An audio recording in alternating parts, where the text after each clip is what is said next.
Hello, नमस्कार। मैं बिट्टू जायसवाल स्वागत करता हूं आप सभी का आपके चैनल कैटलिस्ट एजुकेशनल कैंपस में।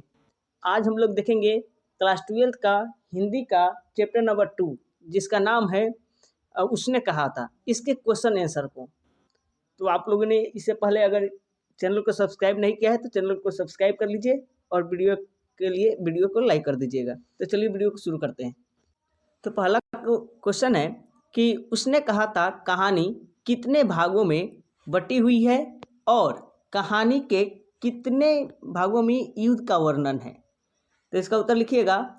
उसने कहा था कहानी कहानी जो है 5 भागों में बटी हुई है और इसके 4 भागों में युद्ध का वर्णन है। नेक्स्ट प्रश्न है कि कहानी के पात्रों की एक सूची तैयार कीजिए।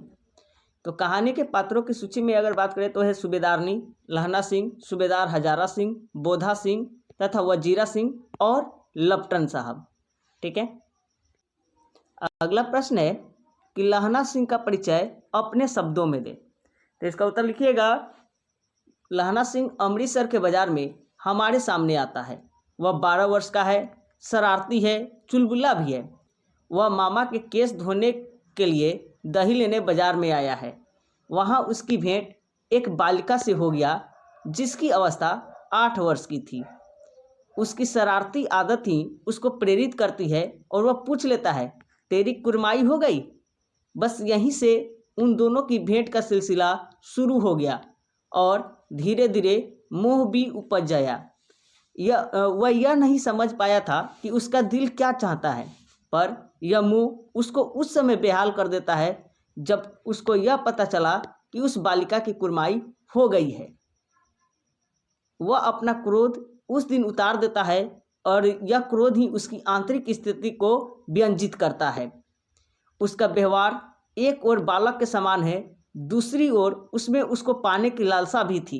क्यों, यह वह भी नहीं समझ सका था। बस इतना ही कहा जा सकता है कि साहचर्य ने ही उसके मन में एक कोमल भाव जगा दिया था। वह वीर, साहसी, समझदार था और प्रेम का सच्चा पुजारी भी था। जब एक दिन टांगे वाले की घोड़ा दही वाले की दुकान के पास बिगड़ गया था, उस दिन उसने स्वयं घोड़े की लातों में जाकर बालिका को उठाकर दुकान के तख्त पर खड़ा कर दिया था। जब सूबेदारनी से उसकी भेंट होती है, वह यही प्रसंग सुनाकर अपने पति और पुत्र के प्राणों की भीख मांगती है। यही उसके व्यक्तित्व के 2 पहलू है। प्रथम है अपरिचित बालिका के प्रति लगाव युक्त स्नेह भाव तथा दूसरा साहस युक्त पराक्रम। वह एक कृषक का पुत्र है। उसका व्यक्तित्व सिपाही के रूप में विकसित हुआ है। यह दोनों भाव उसके साथ है। कृषक जीवन से उसका लगाव आज भी है। वह एक साधारण सिपाही था, मात्र जमादार। गांव भी जाता है। वह विवाहित नहीं था। यह कथा का क्लेवर प्रकट कर देता है। उसका एक भतीजा भी है, करतार सिंह, जिसकी गोद में सिर रखकर वह अपना शेष जीवन बिताना चाहता है। उसको अपने गांव, खेत, बाग से लगाव है। वह सरकार से किसी प्रकार की जायदाद की आशा भी नहीं करता, न ही उसको किसी खिताब की अपेक्षा है।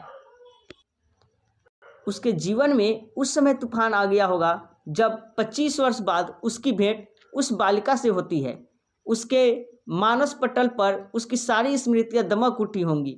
जिस समय सूबेदारनी ने बाल्यकाल की घटना का स्मरण कराया होगा, लगता है भूला वह भी नहीं था। वह यह जानकर यह वही बालिका है तो सूबेदारनी के पास से रोता हुआ बाहर आया था। उसको आनंद भी प्राप्त हुआ होगा यह जानकर कि सूबेदारनी ने वह सुखद घटना आज तक संजो कर रखी है। यह एक विश्वास की लहना सिंह उसकी बात नहीं टालेगा और दूसरे का सर्वस्व त्याग मात्र उसे आदेश हेतु जो उसके सूबेदारनी से मिला था, दोनों ही विलक्षण है। वह एक वीर साहसी सिपाही है, समर्पित भी है। खतरे के समय भी वह साहस नहीं खोता है। वह कर्मठ है। उसके मन में युद्ध की आकांक्षा है। वह खंदक में पड़ा रहना अच्छा नहीं मानता। ठीक है, तो ये हो गए। उसकी टुकड़ी में जर्मन जासूस लपटन बनकर आ जाता है। उस समय उसकी समझबूझ विलक्षण है, साहस व समझदारी वह अपनी खंदक की रक्षा करता है। उससे मात्र एक चूक हो गई कि वह लप्टन साहब के पेंट की जेबों में तलाशी लेना भूल गया था। यह हो जाता तो वह जीवित रह सकता था। उसने अपना वचन निभाया, प्रेम निभाया और महान त्याग का परिचय भी दिया। पिता पुत्र की हर प्रकार की रक्षा की। मृत्यु पूर्व उसके सामने दो ही तथ्य मंडराते हैं, सूबेदारनी का कथन और उसका आम का बाग। उसने सूबेदारनी के मान की रक्षा की। यह विश्वास और उसका त्याग दोनों के पवित्र संबंधों का एक पवित्र मिसाल खड़ी कर देता है। वह महान था, उसका व्यक्तित्व बड़ा ऊंचा था, उसकी मृत्यु बड़ी भीषण थी, त्रासक भी थी, पर उसका मूल्यांकन नहीं हो सका। ठीक है, नेक्स्ट क्वेश्चन है, पाठ से लहना और सूबेदारनी के संवादों को एकत्र करें। तो इसका उत्तर लिखिएगा, तेरा घर कहाँ है? मगरे में। और तेरे? मांझे में। यहाँ कहाँ रहती है? अंतरा सिंह की बैठक में, वे मेरे मामा होते हैं। लड़का बोलता है कि मैं भी मामा के यहाँ आया हूँ, उनका घर गुरु बाजार में है। तेरी कुरमाई हो गई? इस पर लड़के ने आंखें तरेर कर कहा, धत, 2-3 बार यही प्रश्न आया, तेरी कुरमाई हो गई? उत्तर भी वही आया, धत। पर एक दिन फिर पूछा, उत्तर आया, हाँ हो गई। पूछा कब? तो कल। देखते नहीं यह रेशमी कढ़ा हुआ सालू। दूसरा संवाद उस समय का है जब सूबेदारनी विवाह करके पुत्रवत हो जाती है और उसका पति हजारा सिंह और पुत्र बोधा सिंह रण क्षेत्र में जा रहे होते हैं। लहना सिंह भी जा रहा है। वह सूबेदार के घर आता है। उस समय सूबेदार कहता है, लहना, सूबेदारनी तुमको जानती है, बुलाती है, जा मिल आ। दरवाजे पर जाकर माथा टेकना। कहा, मुझे पहचाना नहीं? तेरी कुरमाई हो गई? धत, कल हो गई। देखते नहीं रेशमी बुट्टो वाला सालू अमृतसर में। सूबेदारनी कहती है, मैंने तेरे को आते ही पहचान लिया। एक काम कहती हूँ, मेरे तो भाग ही फूट गए। सरकार ने बहादुरी खिताब दिया है, लायलपुर में ज़मीन दी है, आज नमक हलाली का मौका आया है। पर सरकार ने हम तिमियों की घगरिया पलटा क्यों नहीं बना दी, जो मैं भी सूबेदार जी के साथ चली जाती। एक बेटा है, फौज में भर्ती हुए, उसे 1 ही वर्ष हुआ। उसके पीछे और 4 हुए, पर एक भी नहीं जिया। वह रोने लगी। अब दोनों हैं मेरे भाग्य। तुम्हें याद है, एक दिन टांगे वाले के घोड़ा दही वाले की दुकान के पास बिगड़ गया था। तुमने उस दिन मेरे प्राण बचाए थे। आप घोड़े की टांगों में चले गए थे और मुझे उठाकर दुग्ध के तख्त पर खड़ा कर दिया था। ऐसे ही इन दोनों को बचाना, यह मेरी भिक्षा है। तुम्हारे आगे मैं आंचल पसारती हूँ। अगला प्रश्न है, कल देखते नहीं यह रेशमी काढ़ा हुआ सालू। यह सुनते ही लहना सिंह की क्या प्रतिक्रिया हुई? उत्तर लिखिएगा, यह सुनते ही ऐसा लगा मानो लहना पर वज्रपात हो गया हो। वह किसी को नाली में ढकेलता है, किसी छावड़ी वाले को छावड़ी गिरा देता है, किसी कुत्ते को पत्थर मारता है, किसी सब्जी वाले के ठेले में दूध उड़ेल देता है और किसी सामने आती हुई वैष्णवी को टक्कर मार देता है और गाली खाता है। अगला प्रश्न है, जारा क्या है? मौत है और निमोनिया से मरने वाले को मुरब्बे नहीं मिला करते। वजीरा सिंह के इस कथन का आशय क्या है? तो इसका उत्तर लिखिएगा, यहाँ पहले जारे के हालात का वर्णन किया गया है, उसके बाद यहाँ यह भी कहा गया है कि जो यहाँ युद्ध में निमोनिया से मरे जाते हैं उसे वह सम्मान नहीं मिलता जो गोली खाकर मरते हैं। निमोनिया से मरने वाले को अपनी धरती भी नसीब नहीं होती, अतः लहना को सावधानी बरतनी चाहिए। कहती है, तुम राजा हो, मेरे मुल्क को बचाने आए हो। वजीरा के इस कथन से किसकी ओर संकेत है? इसका उत्तर लिखिएगा कि यह वाक्य इंग्लैंड की महिला का है, वह सैनिकों की प्रशंसा करती है।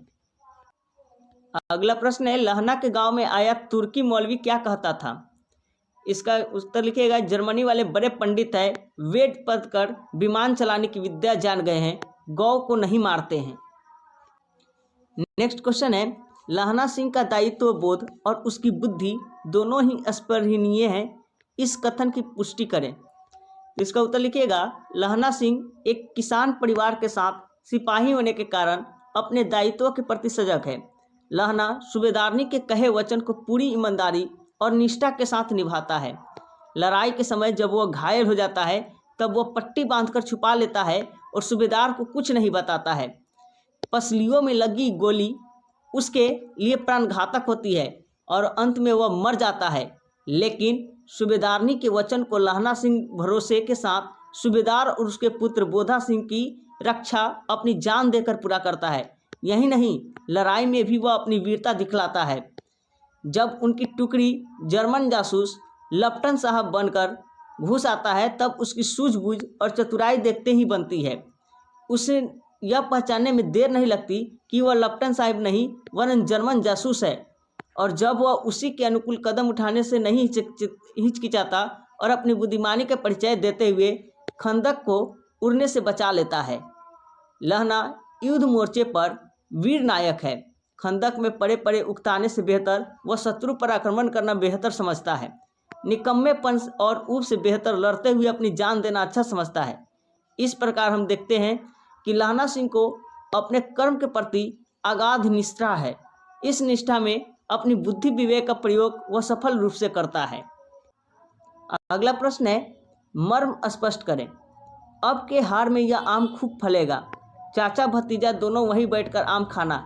जितना बड़ा भतीजा है उतना ही यह आम है। जिस महीने उसका जन्म हुआ था उसी महीने मैंने इसे लगाया था। इसका मर्म स्पष्ट कीजिएगा, यानी इसका भाव लिखिएगा। घायल लहना सिंह मृत्यु के आगोश में समाता चला जा रहा है। उसकी स्मृतियाँ उभर रही है। उसके साथ ही उसके मन में भावात्मक दृश्य भी कौंध रहे हैं, जिनके साथ कल्पना भी उभर आई है। वह ग्रामांचल का व्यक्ति है, अतः वह वहाँ की स्थिति उसकी चेतना में उभर आना स्वाभाविक है, और वह गांव का आम का पेड़ याद करता है। कल्पना बड़ी सुखद है, सामयिक है, और वह भावी कल्पना में डूब जाता है। इसी कल्पना से उसके सामने उसकी मृत्यु का भय टलता चला जाता है। वह यह कल्पना करता है वह जिएगा, मृत्यु पर भी विजय पाएगा और सुखी जीवन भी जिएगा। यह है उसकी जिजीविषा। अगला प्रश्न है, और अब घर जाओ तो कह देना कि मुझे जो उसने कहा था वह मैंने कर दिया। इसका मर्म स्पष्ट कीजिएगा। तो इसका उत्तर लिखिएगा कि प्रस्तुत पंक्तियाँ उस समय का चित्रण करती है जब वह युद्ध में लहना सिंह को शत्रु की गोलियां लग जाती है। वह बुरी तरह घायल हो जाता है तथा मरणासन अवस्था में पहुंच जाता है। वह अपना अंतिम समय निकट जानकर वह वजीरा सिंह से कहता है जब वह घर जाए तो सूबेदारनी से कहे कि उसने लहना सिंह को जो करने के लिए कहा था वह काम लहना सिंह ने पूरा कर दिए। दिन अर्थात उसने अपने जीवन का त्याग कर उसके पति वजीरा सिंह और उसके पुत्र बोधा सिंह के प्राणों की रक्षा की है। इस प्रकार उस सूबेदारनी को दिया हुआ अपना वचन पूर्ण किया। अगला प्रश्न है कि कहानी का शीर्षक उसने कहा था क्या सबसे सटीक शीर्षक है? अगर हाँ तो क्यों? या आप इसके लिए कोई दूसरा शीर्षक सुझाना चाहेंगे? अपना पक्ष रखें। तो इसका उत्तर लिखिएगा। शीर्षक की उपयुक्तता का आधार है उसका किसी पात्र पर आधारित होना, किसी घटना पर आधारित होना, या किसी भी प्रकार से कहानी से पूरी तरह मेल खाना। लहना सिंह से सूबेदारनी ने कहा था, याद है एक दिन टांगे वाला का घोड़ा दही वाले की दुकान के पास बिगड़ गया था। तुमने उस दिन मेरे प्राण बचाए थे। आप घोड़ों की टांगों में चले गए थे और मुझे उठाकर दुकान के तख्त पर खड़ा कर दिया था। ऐसे ही इन दोनों को बचाना, यह मेरी भिक्षा है। तुम्हारे आगे मैं आंचल पसारती हूँ। यही था उसका कहा हुआ। लहना सिंह ने बोधा सिंह को हर प्रकार से बचाया। उसकी बीमारी की हालत में उसका पूरा ख्याल रखा, उसको अपने कपड़े तक दे दिए। स्वयं जरा सहता रहा। जब गाड़ी आई घायलों को ले जाने तो वह बोधा सिंह और सूबेदार हजारा सिंह को आगे भेज देता है, स्वयं घायल होकर भी नहीं जाता। सूबेदार ने जाते समय लहना का हाथ पकड़ के कहा, तूने मेरे और बोधा के प्राण बचाए हैं। इससे पूर्व लहना सिंह ने कहा था, सूबेदारनी होरा को चिट्ठी लिखो तो मेरा माथा टेकना, लिख देना, और जब घर जाओ तो कह देना कि मुझसे जो उन्होंने कहा था वह मैंने कर दिया। इस सारे वृत्तांत में शीर्षक छुपा है, उसने कहा था। अतः यह शीर्षक पूरा सटीक है, उपयुक्त है और सार्थक भी है। ठीक है। अगला प्रश्न है, उसने कहा था कहानी का केंद्रीय भाव क्या है, वर्णन करें। उत्तर लिखिएगा, यह कथा युद्ध के वातावरण के मध्य उठाई गई है जिसमें सात्विक प्रेम की महिमा का बखान है। भावात्मक उदात्त प्रेम का उत्कृष्ट नमूना इसमें उभारा गया है। बचपन का प्रेम कितना पवित्र और अस्थायी बन सकता है, यह भी यहाँ ध्वनित है। विवाहित सूबेदारनी लहना सिंह को उसके प्रेम कहानी याद दिलाकर और प्यार को उपहार मांगती है और यही सात्विक भावनात्मक प्रेम की प्रगाढ़ता का नमूना है और यही प्रेम इस कहानी का केंद्रीय भाव है। ठीक है। तो ये है आपके टोटल 13 क्वेश्चन जितने आपके बुक में थे। तो इसको लिख कर याद कर लीजिए और अच्छे से पढ़ाई करते रहिए। Bye, take care.